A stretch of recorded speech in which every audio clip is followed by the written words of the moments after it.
Aquatic Bob's here. You guys know what it is. It's part 4 of 16 things you need to know before setting up a saltwater reef tank.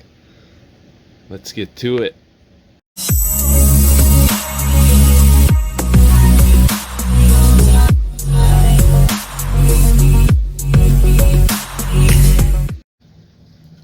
Number 14, this one might sound a little bit repetitive, but it's knowing that every tank is different.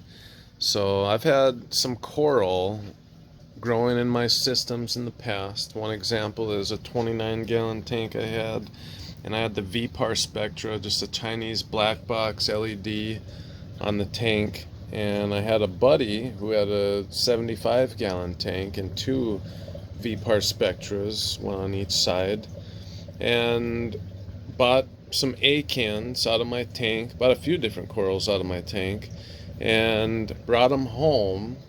And about a month later, when I saw his tank, they didn't even look like the same coral. So with the same lighting, the flow was probably a little different, but with water chemistry, just all the little subtle differences can make a huge difference. Sorry, there was a train in the background there. But zoanthids are another classic example of changing colors.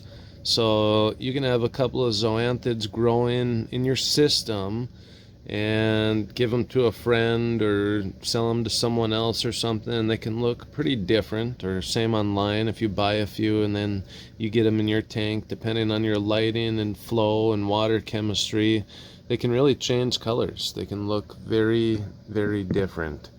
That's something that you want to keep in mind, that just because one person's tank looks a certain way and all their coral looks a certain way, and you want to try to copy everything that they're doing, you're never going to have the same exact results.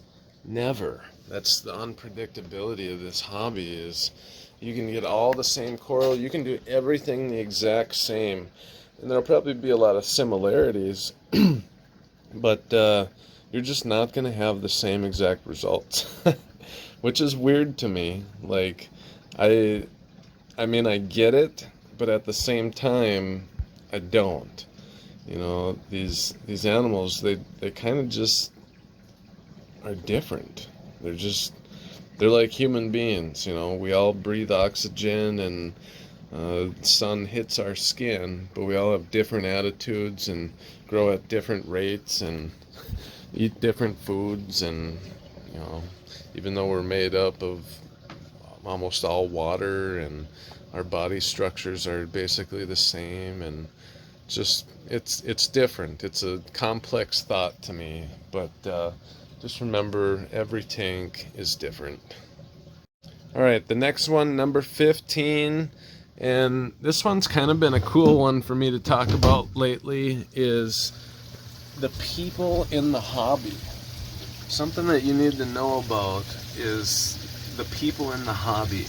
So lately, I've had some really good experiences and encounters with people that have been super friendly, super helpful. The guys at Aqua SD, always, for having a larger business. A few people on eBay, a few friends locally. Like, people genuinely, over these last few months, have gone out of their way to help and to make a difference and to make my life more enjoyable in the hobby. And I hope I do the same for you guys and for them. But every once in a while you come across a person, and I know sometimes some of you guys have come across quite a few people that are just not right. They actually give the hobby a bad rep. They give coral and fish keeping a bad rep, and they're just in it for money, or maybe they don't even know why they're in it and part of it. They're just rude, they're angry. That kind of goes for anything in life, right? Is sometimes, no matter what, you just are never going to understand certain people and what makes their brains tick. And it seems like they might just be heartless, but All right, we're getting a little deep, little personal here. But just be aware, like everything else in the world, when there's money involved, there's going to be people on both sides of it. There's going to be people that are very nice and helpful, even though they're still in the business. And the Coral Dragon, that's another shout out I wanted to give, is the Coral Dragon. They have a business, they have to make money, but man, they were just so cool, so friendly, so helpful. I greatly appreciated the Coral Dragon. So I would, if I were you guys, I would check them out online. They also have eBay auctions and sales, and every Friday, I think it's Karen or Karin is her name, on their Facebook page, posts like 175 coral, starting at lower prices, and you just comment if you want to bid on them. But yeah, check them out. And if you guys get an opportunity to make someone's day or to be a difference in a good way for someone in the hobby, please do it. If we all have an opportunity and we all take advantage of the opportunity to care for someone and to be kind, it can really go a long ways. And we don't always have to get something out of everything, right? Sometimes the best way to help yourself is just to genuinely help someone else. So just remember, before you get into the hobby, we are the hobby, right? The people. We are the ones that keep this hobby going and keep the businesses going. So let's just remember to treat each other well. And that brings us to the last one, number 16. And it might sound a little bit like it's contradicting number 15, but keep in mind that there is money to actually be made in the hobby. You can make money back. You can pay for your supplies. You can pay for some new coral. You can pay for salt, all by selling or trading coral. Now, like I was saying, you don't have to be a stooge and a selfish prick and self-centered to do it. Sorry. Bad experiences rising up there from the past. But I mean, there's very safe and appropriate and still helpful ways to sell coral. And again, I understand businesses are businesses, but you can definitely make some money back. I first started out buying a lot of cheap coral. I tried to buy the nicest looking cheap corals, and they were nice. They're nice coral, but people just didn't really want to buy cheap coral at a price that, I was able to really make it worth it to go with shipping. Like, nobody wants to pay $10 for a $20 coral and pay $45 for shipping. It doesn't make sense. So I started buying nicer coral.